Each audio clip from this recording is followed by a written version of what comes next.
ಒಟ್ಟಿನಲ್ಲೊಬ್ಬ ಕಾಮುಕ police ಕಾನ್ಸ್ಟೇಬಲ್ಗೆ ಸಂಬಂಧಪಟ್ಟಂತೆ details ಸಿಗ್ತಾ ಇದೆ. ಗಂಡ ಹೆಂಡತಿ ಜಗಳ ಬಗೆಹರಿಸೋ ನೆಪದಲ್ಲಿ ಈತನ ಲವ್ವಿ ಡವ್ವಿ ಅಂತೆ.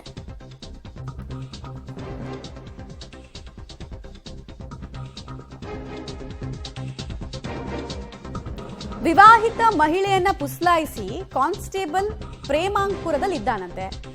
ಮಹಿಳೆಯ ಮಗಳ ಮೇಲೆ ಲೈಂಗಿಕ ದೌರ್ಜನ್ಯವನ್ನು ಆತ ಎಸಗಿದ್ದ ಅನ್ನೋದು ಗಂಭೀರ ಆರೋಪ. ಗಂಟಿಕೇರಿ ಠಾಣೆಯ ಕಾನ್ಸ್ಟೇಬಲ್ ಹಜರತ್ ವಿರುದ್ಧ ಈಗ ದೂರು ದಾಖಲಾಗಿದೆ. ಬೆಂಡಿಗೇರಿ ಠಾಣೆಯಲ್ಲಿ ನೋಡಿ ತುಂಬಾ ಸೀರಿಯಸ್ ಆಗಿ ಪೋಕ್ಸೋ ಕೇಸನ್ನು ಹಾಕಿದ್ದಾರೆ. ಪೋಸ್ಕೋ ಕೇಸ್ ಅಂತ ಹೇಳಿದ್ರೆ ಬಹಳ ಗಂಭೀರವಾದಂತಹ ಪ್ರಕರಣ ಇದು. ಆಕೆ ಅಪ್ರಾಪ್ತೆ ಅನ್ನೋದು ತಿಳಿದು ಬರ್ತಾ ಇದೆ.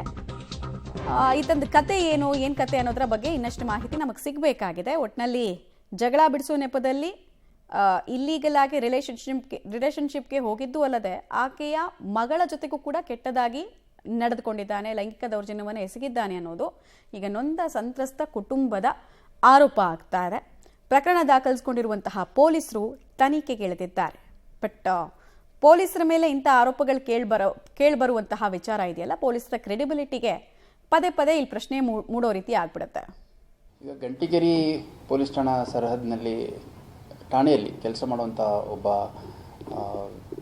ವ್ಯಕ್ತಿ, ನಮ್ಮ ಪೊಲೀಸ್ ಇಲಾಖೆಯಲ್ಲಿ ಕೆಲಸ ಮಾಡ್ತಿದ್ದಂಥ ನಮ್ಮ ಸಿಬ್ಬಂದಿ ಒಬ್ಬರು ಯಾವುದೋ ಒಂದು ಫ್ಯಾಮಿಲಿ ಡಿಸ್ಪ್ಯೂಟ್ ಬಂದಂಥ ಸಂದರ್ಭದಲ್ಲಿ ಒಬ್ಬ ಲೇಡಿ ಜೊತೆ ವಿಶ್ವಾಸವನ್ನು ಬೆಳೆಸ್ಕೊಂಡಿದ್ದಾರೆ ಅನ್ನುವಂಥದ್ದು. ಮತ್ತು ಆ ನಂತರದಲ್ಲಿ ಅವರಿಬ್ಬರ ನಡುವೆ ಅತಿಯಾದ ವಿಶ್ವಾಸ ಇತ್ತು ಅಂತಂದು ಅವ್ರ ಗಂಡ ಆರೋಪಿಸಿದ್ದಾನೆ.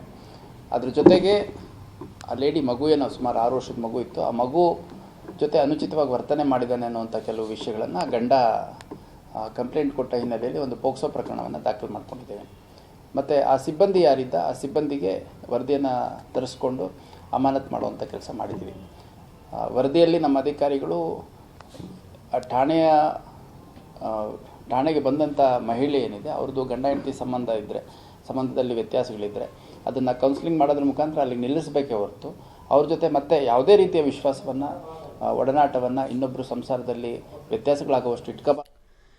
ಡೀಟೇಲ್ಸ್ ಕೊಡ್ತಾರೆ ಸುನಿಲ್, ನೇರ ಸಂಪರ್ಕದಲ್ಲಿ ಜಾಯ್ನ್ ಆಗ್ತಾ ಇದ್ದಾರೆ. ಸುನಿಲ್, ಪೋಕ್ಸೋ ಆಕ್ಟ್ ಅಂತ ಹೇಳಿದ್ರೆ ಬಹಳ ಸೀರಿಯಸ್ ಅಫೆನ್ಸ್ ಅದು. ಸೊ ಕಾನ್ಸ್ಟೇಬಲ್ ಅನ್ನ ಅರೆಸ್ಟ್ ಮಾಡಲಾಗಿದೆಯಾ? ಏನೇನ್ ಮಾಹಿತಿ ಸಿಗ್ತಾ ಇದೆ?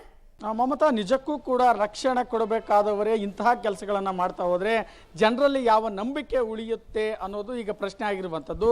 112ಗೆ ಬಂದಂಥ ಕರೆಯನ್ನು ಆಧರಿಸಿ ಗಂಡ ಹೆಂಡತಿ ಜಗಳ ಬಿಡಿಸೋಕ್ಕೆ ಹೋದಂಥ ಪೊಲೀಸ್ ಕಾನ್ಸ್ಟೇಬಲ್ ಆ ಒಂದು ಜಗಳವನ್ನು ಬಿಡಿಸಿದ್ರೆ ಇಷ್ಟು ಸುದ್ದಿ ಆಗ್ತಾ ಇಲ್ಲ. ಆದರೆ ಆ ವಿವಾಹಿತ ಮಹಿಳೆ ಜೊತೆ ಸ್ನೇಹವನ್ನು ಬೆಳೆಸಿ ನಂಬರ್ ತಗೊಂಡು ಅವಳ ಜೊತೆ ಅಕ್ರಮ ಸಂಬಂಧವನ್ನು ಇಟ್ಕೊಳ್ತಾನೆ. ಅಲ್ಲಿಗೆ ಆ ಕುಟುಂಬ ಸಂಪೂರ್ಣವಾಗಿ ಬೀದಿಗೆ ಬರುತ್ತೆ, ಜಗಳ ಆಗುತ್ತೆ.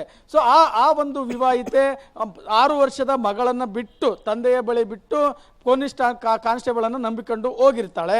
ಸೊ ಇಂತಹ ಸಂದರ್ಭದಲ್ಲಿ ಆಕೆಯ ಜೊತೆ ಅಕ್ರಮ ಹೊಂದಿದ್ದು ಮಾತ್ರವಲ್ಲದೆ ಆ ಮಗಳಿಗೆ ಕೂಡ 6 ವರ್ಷದ ಮಗಳಿಗೂ ಕೂಡ ಒಂದು ಲೈಂಗಿಕ ದೌರ್ಜನ್ಯ ಎಸಗಿರುವ ಬಗ್ಗೆ ಆ ತಂದೆಗೆ ಗೊತ್ತಾಗುತ್ತೆ.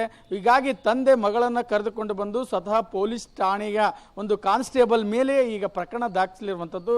ಈ ವಿಷಯನ ಗಂಭೀರವಾಗಿ ಗಮನಿಸುವಂತಹ ಪೊಲೀಸ್ ಇಲಾಖೆ ಸ್ವತಃ ಪೊಲೀಸ್ ಕಾನ್ಸ್ಟೇಬಲ್ ಮೇಲೆ ಈಗ ಪೋಸ್ಕೋ ಕಾಯ್ದೆಯನ್ನು ಹಾಕಿರುವಂಥದ್ದು. ಸೊ ಈ ನಿಟ್ಟಿನಲ್ಲಿ ಈ ಬಗ್ಗೆ ಈಗಾಗಲೇ ಕಾನ್ಸ್ಟೇಬಲ್ ಅನ್ನು ಅಮಾನತು ಮಾಡಿ ಮತ್ತು ಪೊಲೀಸ್ ಕಮಿಷನರ್ ಅವರು ಈ ಬಗ್ಗೆ ವರದಿಯನ್ನು ತೆಗೆದುಕೊಳ್ತಾ ಇದ್ದಾರೆ. ಹೊರಗೆ ಬಂದ ತಳಿಕ ತನಿಖೆಯನ್ನು ನಡೆಸಿ ಕಾನ್ಸ್ಟೇಬಲ್ ಮುಂದಿನ ಕ್ರಮದ ಬಗ್ಗೆ ಚಿಂತನೆ ನಡೆಸಲಾಗುವುದು ಅಂತ ಈಗ ಕಮಿಷನರ್ ಅವರು ಹೇಳಿಕೆ ಕೊಟ್ಟಿರುವಂಥದ್ದು.